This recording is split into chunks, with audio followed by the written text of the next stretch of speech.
Session with Dr. Farid Holakouee.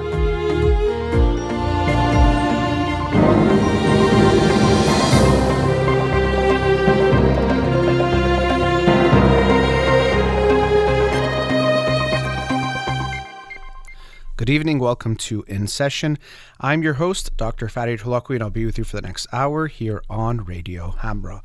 On Instagram Live for the show, you can follow me on Twitter or Instagram, or like my page on Facebook to get updates on the show, or suggest topics or books for the program. The shows are uploaded at the end of each week to my SoundCloud page and podcast on Spotify and Apple Podcasts. Before I get started, a few announcements. I've mentioned a few times on the show, I'm getting more involved on the app Clubhouse, which is a audio-only app where people can create rooms and clubs and have different conversations. I'm very new to the app. I've only done a couple of events so far, or rooms, but I actually made my own club yesterday, so feel free to join that club. It's called Psych Talk with Dr. Farid. I don't love the name myself, but there's a 25 character limit, so try to make it fit there. And what I'm actually going to be doing is the books, I discuss them on the show here, but many times people have asked me if there's some way to have a discussion about the books. So I'm going to have weekly book club meetings or rooms Mondays at 1 p.m. Los Angeles time. That's at least how I'm going to start it for now. We'll see how it goes. So the first one will be next Monday, which will be on this week's Book of the Week, Why We're Polarized by Ezra Klein. Why we are polarized. And so we've talked a lot about this issue that we are very, very polarized, unfortunately, especially in the United States, but around the world when it comes to our political discourse. And so this book by Ezra Klein explores that. So as always, I'll talk about it on next Monday's show, but for the first time, I'll try the book club on Clubhouse as well. I'll post some things probably on my Instagram to help you get to that, but you can find me on Clubhouse. Psych Talk with Dr. Farid. Okay. Also, another announcement. It's still up in the air, but for next Wednesday's show, April 28th, I might be very excited to have Dr. Mark Solms joining me on the show. Still coordinating, so it's not for sure, but got an initial response that might work. His book, The Hidden Spring, I talked about last week, which I thought was remarkable, really insightful, and was honored that he was even open to being on the show. So hopefully we'll have him on next Wednesday's show. I'll give you updates about that. Let's get to the book of the week from last week that I'll talk about tonight. It is Change by Damon Centola. Change, How to Make Big Things Happen. And this was, I think, maybe the first book I read. I didn't know he was a sociology professor, although what he discusses is relevant to lots of different fields. But it was an interesting book looking at how do ideas spread, how do new behaviors and beliefs spread, what are the differences between them, actually, which can be quite interesting. And, you know, we always are thinking of we want to make changes, I know I do, positive changes in the world, but how do we make that happen? How does it actually happen? How does actual change happen when we're looking in a bigger scale? So in the beginning of the book, he discusses some misconceptions we have about how things tend to spread. And one of them is the myth of the influencer, that if you really want some type of an idea to spread, you need to get some big influencer, some big celebrity to talk about that issue. And that can work for certain things, but not for what he calls complex contagions. And so maybe I can explain this concept because it's quite interesting. This distinction between simple contagions and complex contagions. So a simple contagion can be something like, let's say, information or a viral video, let's say, that spreads. And so these things spread in the way we think about, for example, how COVID has been spreading, that if any just one person can spread it to many people, they spread it to many more people, kind of like a fireworks display. And that's even the geometric pattern that they use to describe these types of spreads. It's just one person is enough. So with COVID, for example, You only need one person to spread it to whoever they are around. Those people can spread it to more people, and it keeps going forward. So that's a simple contagion. And so people thought for years, and he talks about the research that seemed to support this idea, or people were so set on this idea, that this is how everything spreads. Even if you want a new technology to be adopted. He talked about birth control in Korea, how Twitter became widely used.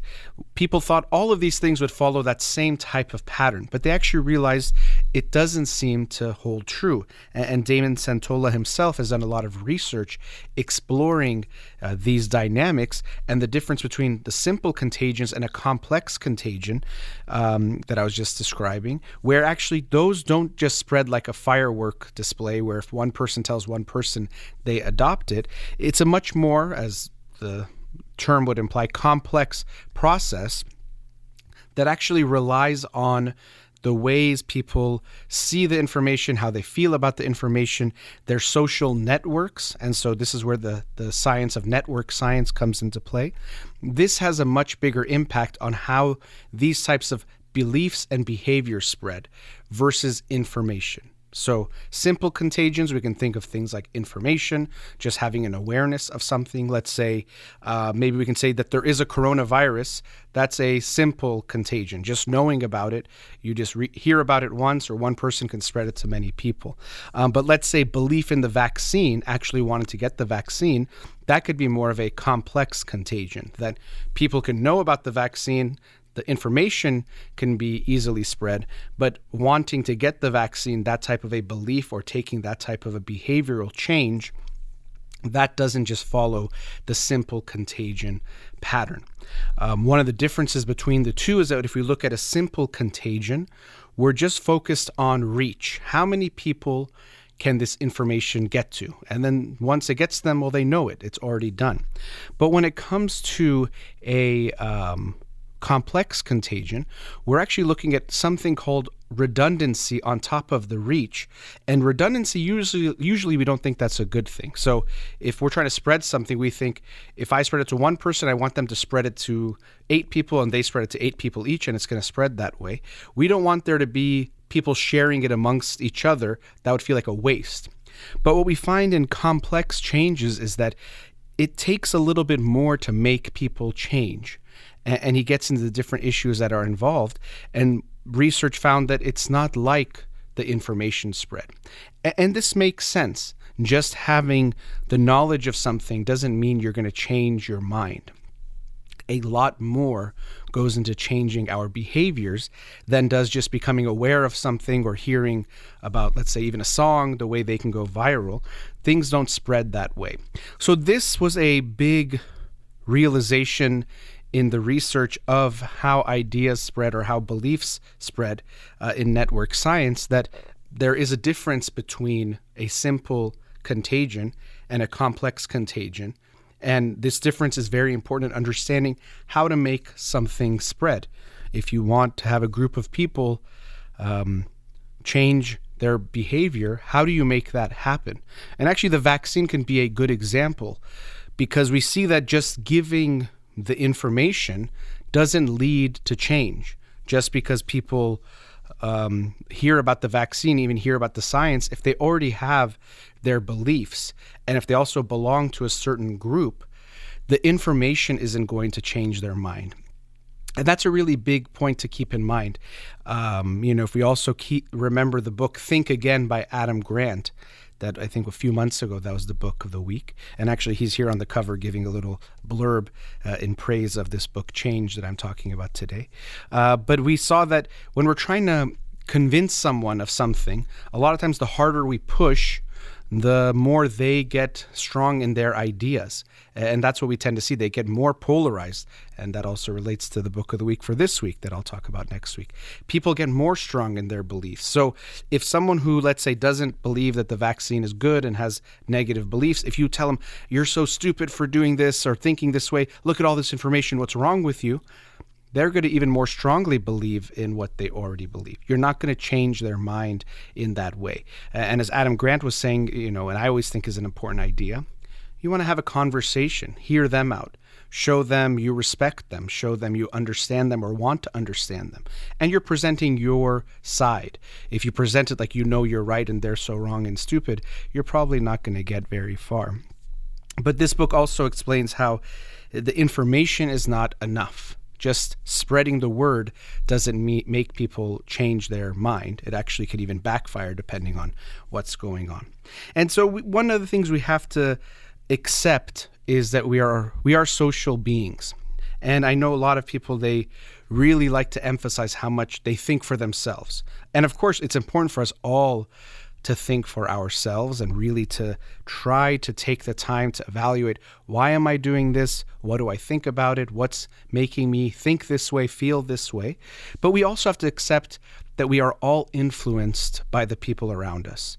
And so I see people post things like, oh, people are sheep and look at all these people doing this or doing that. But we have to also accept we are sheep in that way too. Or maybe we should just change the analogy, and rather than sheep meaning that you just follow people, we should think, well, people, oh, you're being such a person. Because that's something that we do as human beings. We are all impacted by what people think. If I tell you here's a new law that's coming out and 90% of people believe in it or agree with it, you might think it's not going to impact me at all. I'm just going to evaluate it 100% unbiased. But of course it will. And vice versa. If you hear 5% of people are in support of it, it's going to have an impact on you. And so we have to be aware that we are going to be affected by the people around us, and try to be more aware of it rather than try to tell ourselves I'm not, and talk about other people and how they do it. Actually, this reaction that people have of saying, oh, people are sheep and these people are sheep, it's one of those classic things we do of projection where there's something we see in ourselves and maybe we don't like. And so because of that, we force it on other people or look for it in other people to say, look at all these sheep blindly following. I only think for myself. When it's probably because we know deep down that we also just follow people sometimes, are greatly affected by what other people are doing. And as a result, we don't like this, so we try to take it out of ourselves and put it on other people. I think this is also something that goes into people looking so much for other people to be racist. Now, let me make it clear. I think racism is a huge problem in the United States, very, very big problem, and we have a lot of work to do to resolve racism or to make progress when it comes to racism. At the same time, when you see what happens on platforms like social media, people are almost looking for someone to attack. We should definitely look for the racism that exists and try to change it, because that's, of course, very important. But sometimes when you see the reactions that people have, to me, it seems obvious things like cancel culture, when they go to the extremes, that people are, because they have their own idea that they have some racist beliefs within themselves, because as human beings, we all have biases, they look for it in other people to project it on them and to attack them and say, look how bad those people are. So if we actually come to terms with the fact that I myself might carry some racist beliefs as well, just living in society, that will probably make us more aware of how we respond to others as well. So we know that anything we hate really strongly in other people, it could just be that it's because it's a bad thing, and racism, of course, is, but still we always want to look at, is it possible that there's something within me that has this principle or this characteristic, and that's why I'm hating it so much in other people. So the book discusses these types of issues about how we're affected by others, and a lot of times what we see when people are making changes, they're affected by the people around them, their friends and the people that they are close to. When they start making a change, we're more likely to make a change. And this is why my brother Parham, he's told me this a lot of times in research on advertising, that they find that, of course, advertising works. That's why they spend billions of dollars on it. But still, nothing is as powerful as word of mouth. So if you see a commercial for a restaurant, you might think, okay, it looks pretty good. But if your friend tells you, oh, we went to the best restaurant last night, it's amazing, you have to go, that's going to have much more impact on you than the advertisement ever can, no matter how good the advertising campaign is. So we see that people, when they make changes, it's very much affected by the people around them. So going back to the study or looking at birth control in Korea that I alluded to earlier. They were trying to spread birth control because the ways that the dynamics were changing in the country, they were facing overpopulation because more people were surviving and there was advancements in health and nutrition. So they were trying to bring about birth control. There were some norms they were fighting because having a big family was important and birth control was something that was really frowned upon in the culture. But what they found was they needed to target small groups of people, and that's how things started to spread. And what they even found was that it wasn't one type of birth control that became the most popular everywhere.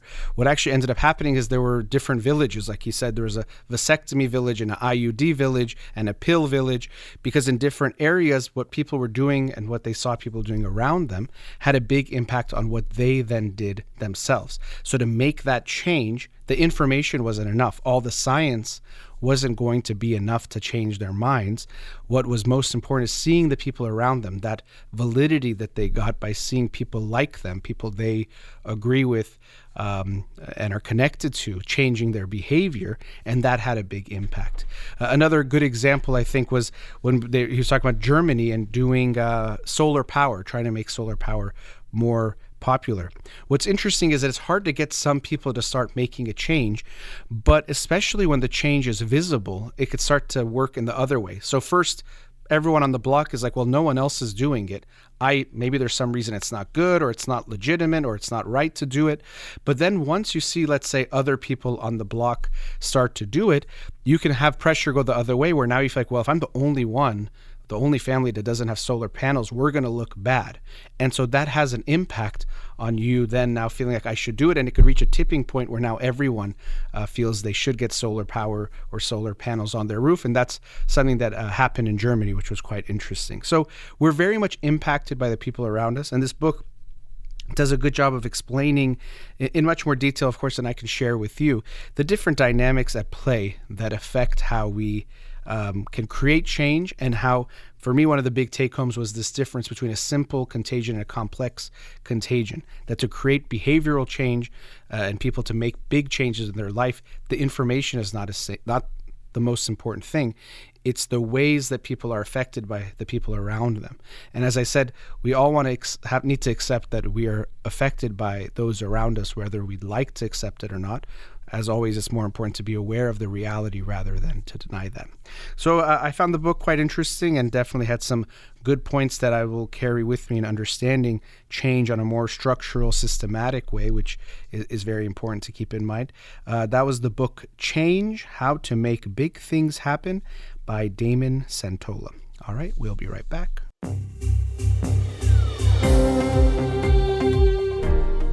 Welcome back. So the book this week that I was talking about was Change: How to Make Big Things Happen by Damon Santola. And as I was saying, information itself is not necessarily what changes people's minds. And that might seem hard to believe or accept. And again, we might think, no, I'm only coming from a place of information. I don't, get emotional about things. But I would invite you again to recognize that you almost definitely are making a lot of your decisions, thoughts, political beliefs. There's a lot more emotion that is involved. Jonathan Haidt has done a lot of research on this topic, which I think is interesting. Actually, his research is from a long time ago. I'm not sure if he's still doing that, but it was very meaningful in showing that our political beliefs and a lot of our moral beliefs are actually much more of an emotional reaction or response rather than just based on the information that is at hand. So what we tend to think is, I am either for gay marriage or against gay marriage just because of the information or the moral issue at hand. There's no feelings involved because I have all these reasons. But what we don't tend to realize is what's really happening is we have an emotional reaction or response to the issue, which then points us in one direction. And then we come up with the reasons really after the fact. So it's like our mind has this like lawyer that's working, kind of how lawyers work, right? If you're the defense lawyer, you just defend your client. It's not that you necessarily think they're innocent or not guilty, but you just know that that's the position you have to take. And so it's kind of like the same thing. We hire our own brains to be our lawyer to defend what we believe. And again, going back to Jonathan Haidt in his research, he showed this by presenting people with these moral issues, and they would have a reaction, and he would say why, and they would give reasons, and he would slowly take away their reasons, somehow prove to them that those things, let's say we took care of whatever the issues were, and still they would say, well, it's still wrong, and they couldn't say why.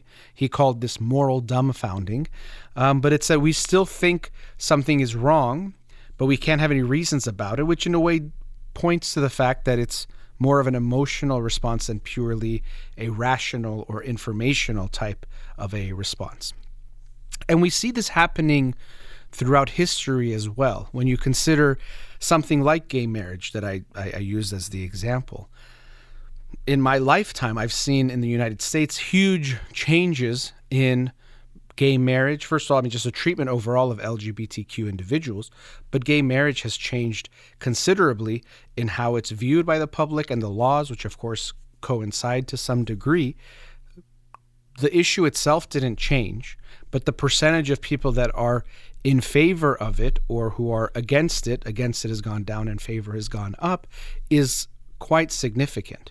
So that's telling us something is going on. Many of the same people, it's not just everyone died and it's new people, it's a lot of the same people whose ideas and views have changed on the same issue, not because the thing has changed, but more than likely it's because people around them also changed. It became more acceptable, and so it made it more okay for you to change your mind as well.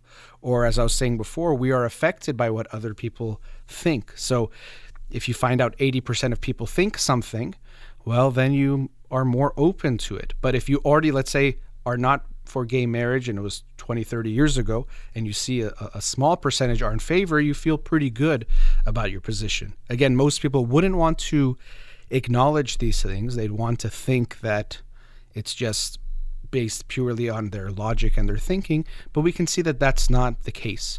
We all tend to change our views over time, not because we've learned some brand new information, but because we come around to feel differently about the issue. So I think it's good, as always, to be aware of ourselves and what contributes to what we're thinking and feeling. And because of that, we need to recognize, okay, I might think I'm such a rational, logical person, but it's not really what's calling the shots a lot of times in what I think. And so because of that, we have to be more open about what we even currently believe. I've talked about this concept of being open-minded.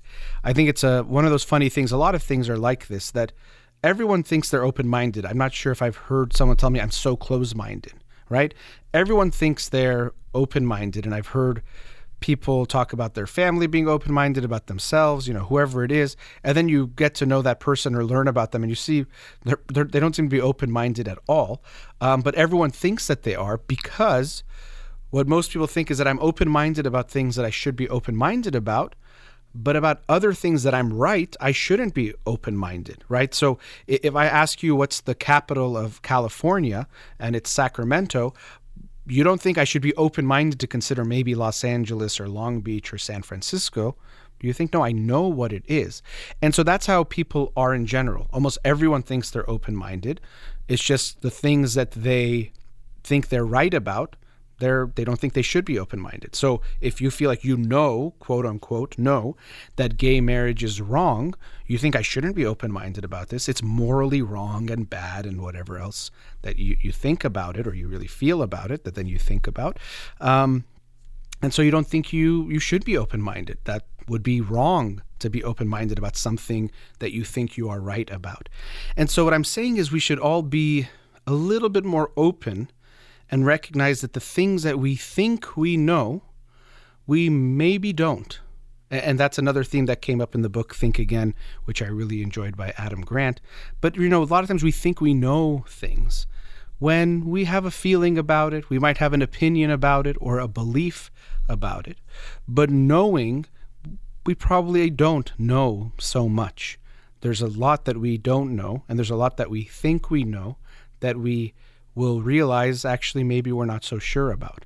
I think it was Ray Dalio in that book said that I should think of myself as stupid a year ago or something, maybe making it dramatic a year ago, because if not, then that means I didn't learn anything in this last year. I should constantly be learning new things, updating my ideas, understanding things more clearly. If not, then what did I do in this last year? But that also means that in this moment, I should know that a year from now, I will know a lot more than I do now, or I would hope I do. And my ideas will become more refined. I might change my opinion slightly on things. I hopefully will learn a lot of new things. So if I'm being humble and also realistic and seeing that mindset that every year I should be learning more, well, then I know that today, when I look back in 5 years, I'll think, oh, I didn't know that much, or I knew so much less than I knew now, which means I need to be open-minded right now that things that I think I know might not necessarily be so true in the way I might feel they are.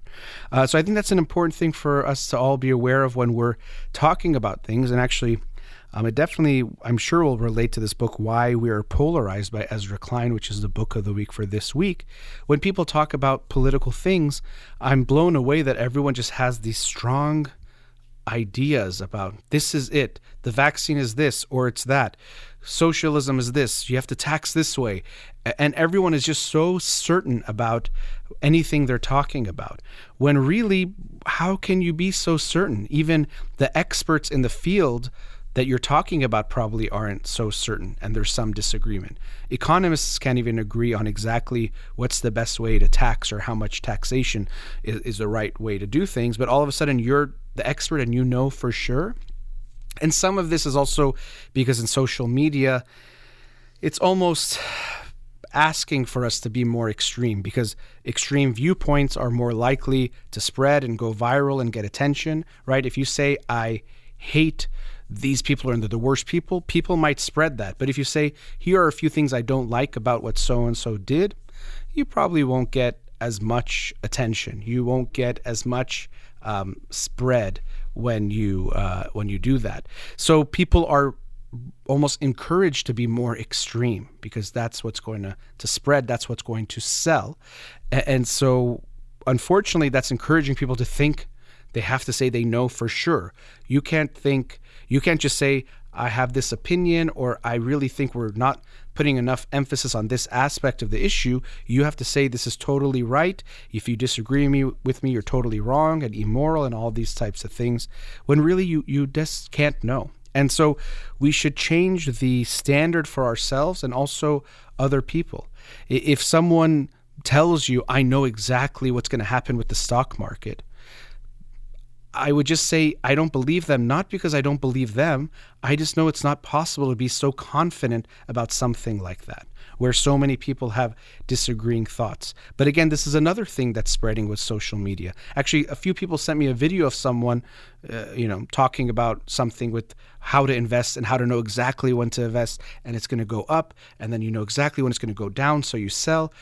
These things are not that black and white. People that are studying it for a long time can't make that kind of a prediction. But if you're someone who wants to invest some money and wants to try to make a lot of money fast, you hear someone so confidently talking about something and you think, well, if they're so confident, they must be right. They must know what they're talking about, or else they wouldn't say these things.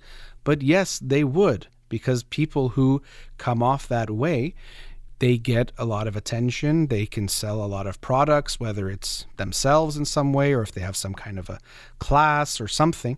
They make it seem like they have this truth that they know. And it could be comforting to think that people know in this way. Oh, there's this guru or this very wise man or woman that knows everything about this, and all I have to do is listen to them and my life will be good in that domain, or maybe in general it would be that good. It sounds nice, but it's a fairy tale. And no one or no thing can take away your responsibility to think for yourself. It's just not possible. And anyone selling you that or making you feel like I can do all the thinking for you, they're trying to lull you to sleep to make you either, again, worship them, buy stuff from them, buy their product, buy whatever it is they want to sell you, because they know that can work. We're looking for that. We wish someone could just give us all the answers. But the truth is, no one has all the answers. Even science, which is remarkable, it's still trying to basically find out what's not true, to see what might be closer to the truth. But to really say something has been proven to be totally true doesn't really exist in science. And scientists have to be open to hearing new information. And he talked about it in the book, actually even scientists who we think of as such rational thinkers using the scientific method and all that, they tend to be slow to taking on innovations. When Copernicus said that the sun doesn't go around the earth, that the earth actually goes around the sun, people did not accept it for a long time, even really, I think, centuries even, until it became fully accepted, because it challenged things like that humans were so special, and God made the earth and made us special, and everything revolves around us. Literally, the world revolves around me type of a feeling. So they didn't want to accept it. But even in science, people have a hard time accepting some kind of a new truth. So we have to recognize that no one has all the answers, which makes things a little bit more uneasy. As any kind of being, and as human beings, we don't like uncertainty. We'd like to know something for sure. And so if someone tells us they know for sure, it feels good to be like, you know what, maybe they're right. Maybe they really do know it all. But we have to take the uncomfortable truth, which is that no one knows everything about something. That if someone is being too confident about something, it probably means they're trying to sell you on something. And we have to accept our own responsibility that even right now, this is what I believe, but it doesn't mean it's the truth. And this is something I talked about when we look at identity politics, which means politics related to different identities, men, women, LGBTQ, national background, racial background. There's also a way we can identify with our politics, meaning that I am a Republican or I'm a Democrat, and so everything that my party does has to be good and right, and I don't want to think any other way. Then we become so rigid that we can't see the truth anymore, because it's not just looking at new information and understanding things. It's this challenges who I am at my core. And this is why when they do research and people who have strong political beliefs, when those beliefs get challenged, when they look at their brain, the way it was presented in this one book that I read a while ago, was that it looks like they're being attacked by a bear. But basically, they're being afraid, which kind of sounds funny, but we can see that it makes sense in the sense that it feels like your identity, your sense of self is being attacked. So it's like you're being killed because you are being killed if you identify so strongly with your politics. So I'm all about thinking about things, looking at things. We should have opinions and beliefs about these things to try to understand them. But we want to make sure we're not too tied into believing a certain thing, a certain way, an ideology. That gets us in trouble, can make us less open to hearing new things, and it makes our decisions even more emotional than rational. I did say before, we all have that tendency, but we can be affected in different ways by how much it matters to us for something to be true, how open we are to hearing the information, and how open-minded we will be. Let's go into our last commercial break. We'll be right back.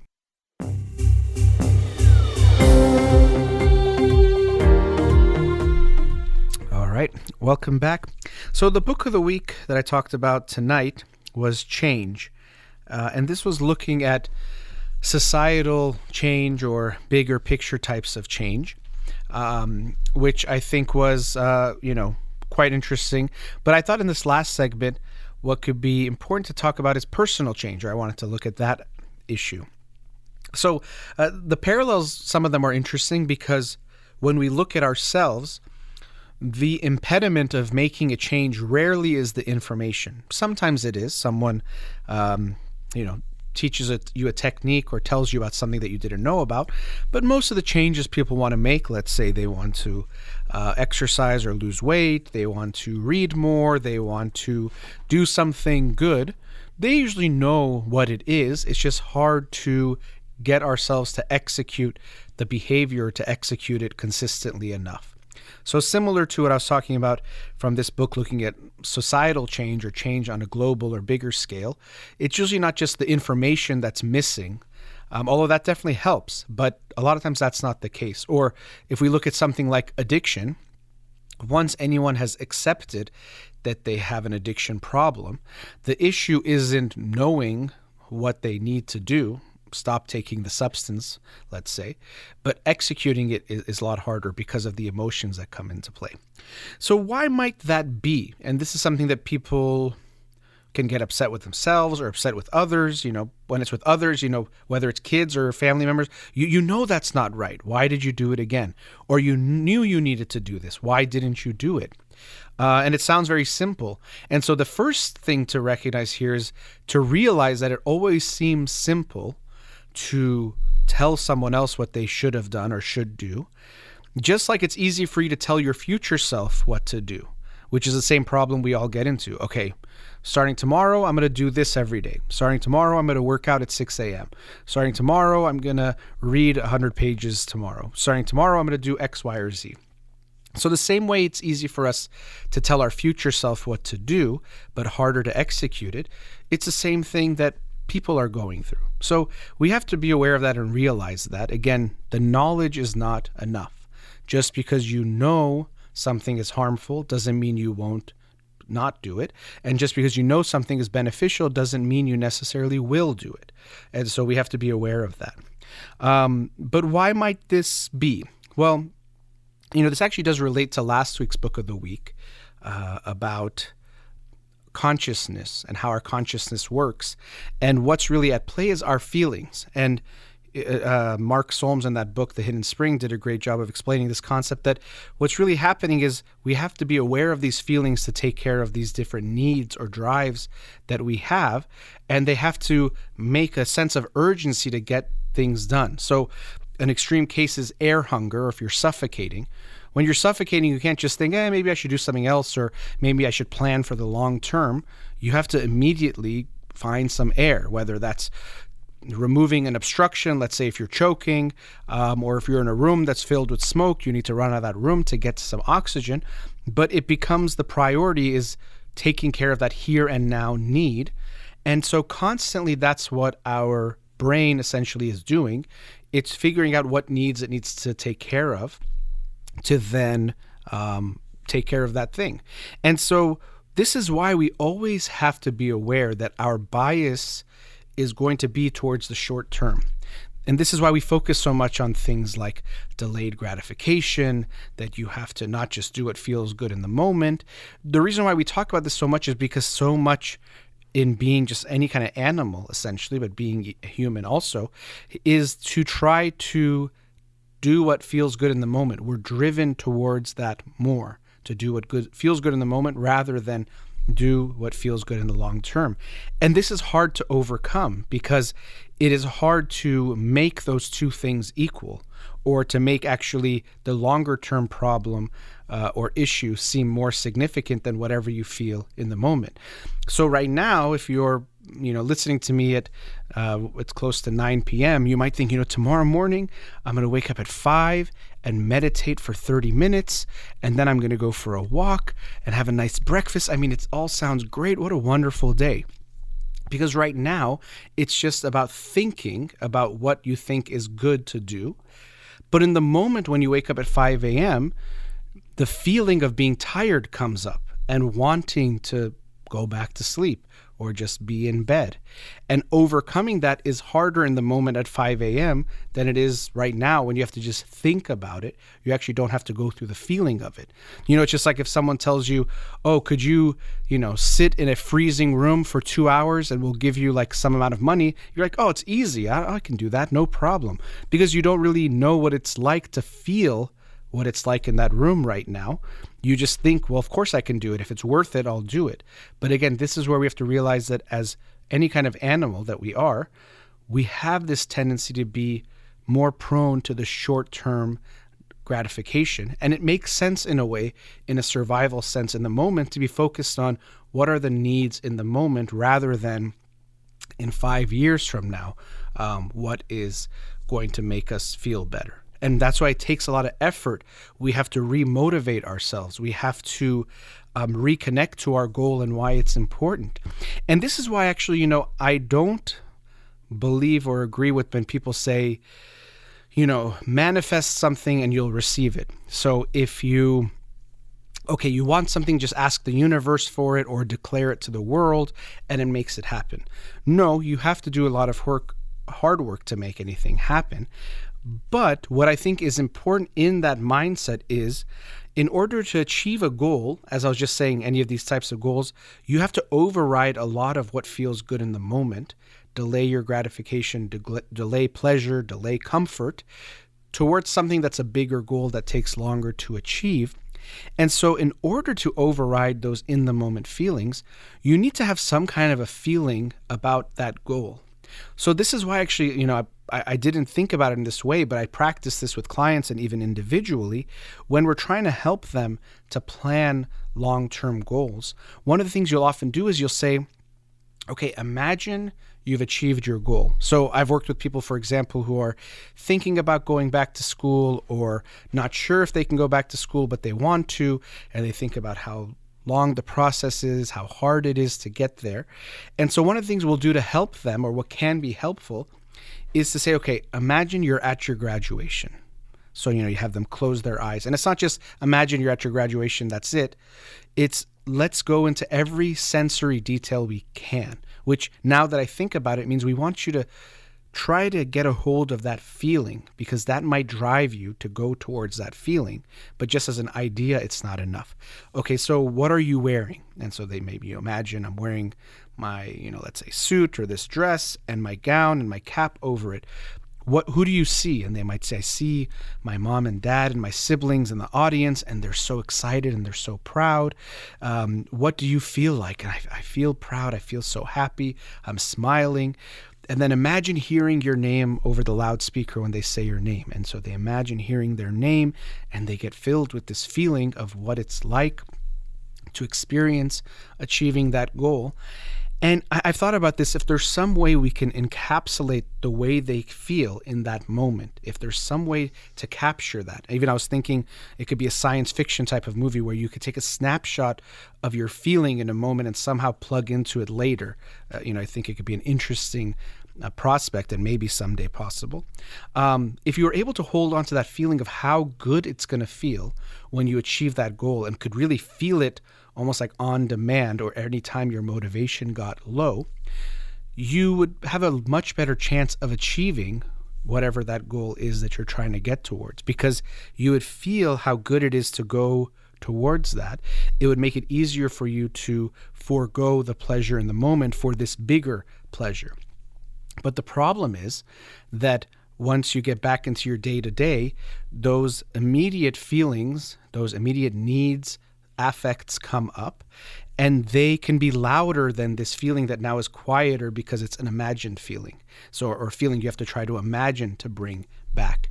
And so sometimes people even have an item that might remind them, or a picture that might remind them, that if we can infuse essentially all of our feeling into that item or that image or that word or phrase, it could then give you that feeling again, or at least close to that feeling, that will then motivate you to keep going. Because again, to achieve any kind of meaningful goal, it means we have to override the immediate feeling of pleasure, of comfort, or of whatever feels good in the moment in order to push forward to get to that bigger goal.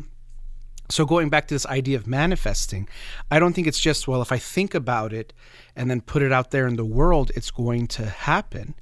No, that's not what's going to happen. But what we're saying is, or what I'm saying is, that if you imagine the feeling and if you can get a hold of the feeling, that can serve as the motivation to keep you going, to then remember, okay, this is why I'm going towards that thing. This is why I'm going to not feel good in the moment, because I know this better feeling is waiting for me and I can almost already feel it. I can imagine what it feels like, or I can get in touch with that feeling, and that's going to push me to go forward. So it seems very simple to think, okay, just delay gratification and go forward. But it does take a little bit of work and effort to make that type of a sacrifice in the moment for something bigger. Going back to the idea of when we think about our future self, well, two things come to mind. One is, there's this quote people sometimes post You make plans and God laughs. But really what happens is you make plans and your future self laughs because it's not going to do a lot of these things that you're thinking you're going to do, or it's going to be so easy to do. And when they've done research on the brain, it's quite interesting because, sometimes you're struggling with something every day, but then when you think, starting Monday, it's going to be, I'm going to do this and do this and do this. And really it is like you're imagining a different person. And our brains actually show exactly that when you think about your future self and what you're going to do, let's say starting tomorrow or next week or next month, and they look at the brain, you're no longer using the parts of the brain that are associated with self-referential thinking or thinking of yourself. It really is as if you're thinking about someone else. And that's what makes it so easy to imagine this future self having all these characteristics that you have not displayed yourself, because it doesn't necessarily feel like you. It doesn't feel like you're the one doing the things that you're imagining. So it makes it a lot easier to imagine yourself doing all sorts of things you've never done before. So again, when we're trying to make some kind of a change, it's not easy. The information itself is not enough. It can help, of course, to be educated and prepared and knowledgeable and know the techniques. That is almost necessary, but it's not sufficient. It's not going to get you there. We do have to overcome the inertia that's going to move us towards doing what feels good in the moment. And we have to build up the feeling that we will get when we achieve that goal and somehow try to capture that feeling again and again, because that's what's motivating. It's what's pushing you to keep going forward. You're imagining that finish line, whatever that finish line is for you, and imagining how good that feels, so it's worth not feeling as good right now, either feeling uncomfortable, not feeling a pleasure, not feeling something that feels good now, because I know how much better that thing is going to feel later on. And that's basically this constant battle that we are having, or dynamic that's playing out within our brains, is trying to figure out which thing to do now, which things we can put off, which goal or which drive to make the most necessary one to do next. And it does take some effort, because if we don't think about it, you will go back to the most immediate ones, because that's where our brain goes first. We have to actively strive against that. The good news is, once you build some habits, you can naturally feel better doing those things that might be good for you, but that can take some time.